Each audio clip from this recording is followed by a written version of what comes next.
અમદાવાદના નિકોલમાં ગત 11 મે 2026ના રોજ એક જ્વેલર્સ શોરૂમમાં કામ કરતી હર્ષિદા શેટ્ટી નામની યુવતીએ પોતાના બોયફ્રેન્ડ મયુર માળી સાથે રહેવા માટે 1.66 કરોડના કિંમતના 1.2 કિલો સોનાના દાગીનાની ચોરી કરી હતી. ચોરી કર્યા બાદ આ પ્રેમી પંખીડા ગાંધીનગર, રાજસ્થાન અને દિલ્હીની જુદી જુદી હોટેલોમાં આશરો લઈ રહ્યા હતા અને જરૂરિયાત મુજબ દાગીના વેચતા હતા. જો કે ઉત્તર ભારતમાં રોકાણ દરમિયાન હર્ષિદા નાહવા માટે ગઈ તે જ સમયે તેનો બોયફ્રેન્ડ કરોડોના દાગીના લઈને ફરાર થઈ ગયો હતો. બોયફ્રેન્ડના દગાનો ભોગ બનેલી હર્ષિદા જ્યારે પોતાની પાસે બચેલા બાકીના દાગીના વેચવા માટે અમદાવાદના માણેક ચોકમાં આવી ત્યારે ક્રાઇમ બ્રાન્ચે તેને ઝડપી પાડી હતી. હાલ પોલીસે તેને 7 દિવસના રિમાન્ડની માંગ સાથે અમદાવાદ ગ્રામ્ય કોર્ટમાં રજૂ કરી છે. નિકોલ પોલીસ સ્ટેશન વિસ્તારમાં આભૂષણ જ્વેલર્સ આવેલી છે.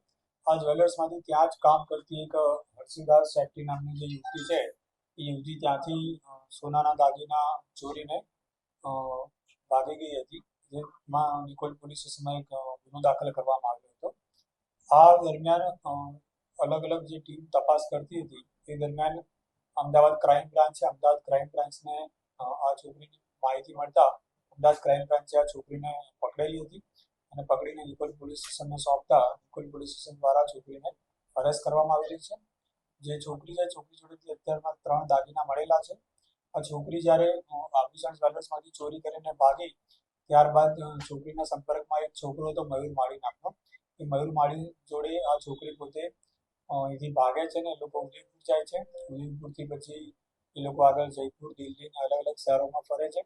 મીનવાઇલ ત્યાં આગળ દિલ્હીમાં એ લોકો રોકાયેલા હતા. એ દરમિયાન જે આ મયુર માળી નામનો છોકરો છે એ છોકરો આ છોકરી જોડેથી જે દાગીના હતા એમાંથી 3 દાગીના મૂકીને એ સિવાયના તમામ દાગીના લઈને ત્યાંથી ભાગી ગયેલો હતો.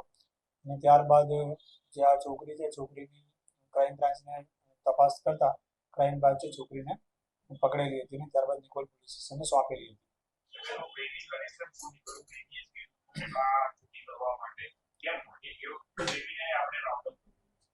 જે છોકરી અને જે આ છોકરો છે એ લોકો લગભગ છેલ્લા 5 મહિનાથી એકબીજાના સંપર્કમાં હતા અને ત્યારબાદ અવારનવાર એ લોકો વચ્ચે વાતચીત થતી હતી. ત્યારે જે મયુર માળી નામનો યુવક છે એ છોકરીને અવારનવાર દબાણ કરતો હતો કે તું આ રીતના જ્વેલર્સમાં નોકરી કરે છે, ત્યાંથી આ રીતના તું દાગીના અથવા તો સોનાની ડગડી લઈને ત્યાંથી ચોરી કરીને ભાગી જાય તો આપણે બંને પછી ભાગીને અન્ય કોઈ શહેરમાં આપણે ત્યાં આગળ પરમનન્ટ સેટલ થઈ જઈએ.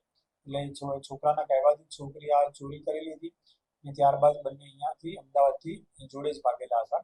એ લોકો દિલ્હીમાં રહેતા હતા. એ દરમિયાન ત્યાં આગળ છોકરી જ્યારે પોતે બાથરૂમમાં જાય છે ત્યારે છોકરો ત્યાંથી જે છોકરીની બેગમાંથી દાગીના લઈને ત્યાંથી નીકળી જાય છે.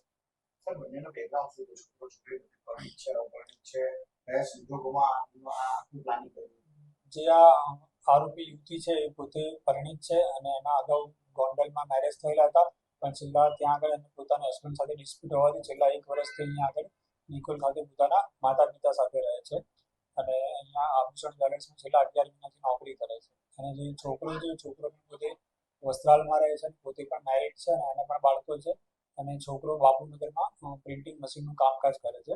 આ લોકો જ્યારે બિઝનેસ ટુ બિઝનેસ સમિટ કરતા હતા અને એકબીજાને કામ અપાવવા માટે જે બિઝનેસના વર્ક કરતા હતા એ દરમિયાન આભૂષણ જ્વેલર્સ તરફથી છોકરી જ્યારે મિટિંગોમાં જતી હતી એ દરમિયાન છેલ્લા 5 મહિના પહેલા છોકરો અને છોકરી એકબીજાના સંપર્કમાં આવેલા હતા.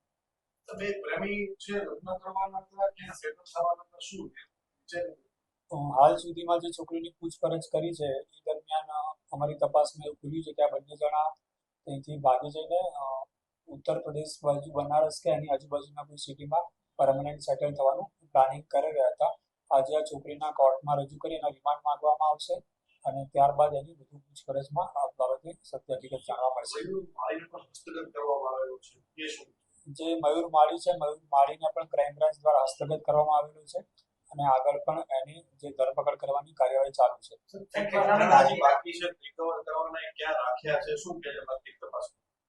પ્રાથમિક તપાસમાં આ લોકોએ જે દાગીના ચોરીને ભાગ્યા હતા એમાંથી કુલ 2 દાગીના એ લોકોએ અલગ અલગ જગ્યાએ વેચી મારેલા છે અને એ સિવાયના અન્ય 3 દાગીના છે છોકરી પાસેથી રિકવર થયેલા છે. એ સિવાયના તમામ જે દાગીના છે દાગીના મયુર માળી પોતે લઈને ભાગી ગયેલો હતો અને જે અમદાવાદ ક્રાઇમ બ્રાન્ચ દ્વારા મયુર માળીને હસ્તગત કરીને નિકોલ પોલીસ સ્ટેશનને સોંપવામાં આવેલો છે. ત્યારબાદ એની ધરપકડ કરીને એની વધુ પૂછપરછ કરીને અને એના રિમાન્ડ માગીને પણ એની પાસેથી તમામ દાગીના રિકવર કરવામાં આવશે. સાહેબ, દાગીના જે ચોરાયા તેની કુલ કિંમત કેટલી હતી? અત્યારે કેટલો મુદ્દામાલ આરોપી સીધા પાસેથી મળી આવ્યો અને અન્ય આ મુદ્દામાલ છે ક્યાં હોવાની શક્યતા છે? જે ટોટલ મુદ્દામાલ આશરે 1200 ગ્રામની આજુબાજુ જેટલો હતો, જેની કિંમત 1,60,00,000 જેટલી હતી. એમાંથી જે છોકરી જોડેથી અલગ અલગ 3 વસ્તુ મળેલી છે, જેમાંથી એક 7 ગ્રામની છે, એક 9 ગ્રામની છે અને એક લગભગ 17 ગ્રામની વસ્તુ એની પાસેથી હાલમાં મળી આવી છે. અન્ય મુદ્દામાલને લઈને જે મયુર છે, મયુરને હસ્તગત કરીને એમને સોંપેલ છે. મયુરની ધરપકડ કરવાની કાર્યવાહી ચાલુ છે.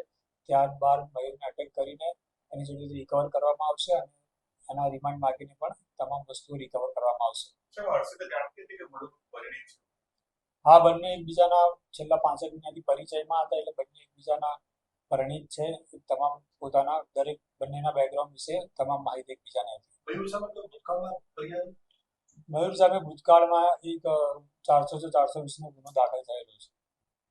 એ સિવાય અન્ય એના કોઈ ગુના છે કે કેમ, કે યુવતી વિશે બી કોઈ ગુના છે કે કેમ, એ બાબતની રિમાન્ડ દરમિયાન વધુ તપાસ કરવામાં આવશે.